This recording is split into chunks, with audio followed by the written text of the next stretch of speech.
In today's tutorial, I'm going to show you how to change your country and region settings on your Acer laptop, tablet, or desktop computer. So this should hopefully be a pretty straightforward process here, guys. And without further ado, let's go ahead and jump straight into it. So all you have to do is open up the search menu and search for settings. Best result, you come back with settings. Go ahead and open that up.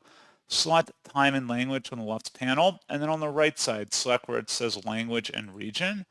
And then scrolling down underneath region where it says country or region, you can click the drop down, select the appropriate country, and then you can do the same thing for the regional format here as well by clicking the drop down for that, select the appropriate region, and that's all you have to do.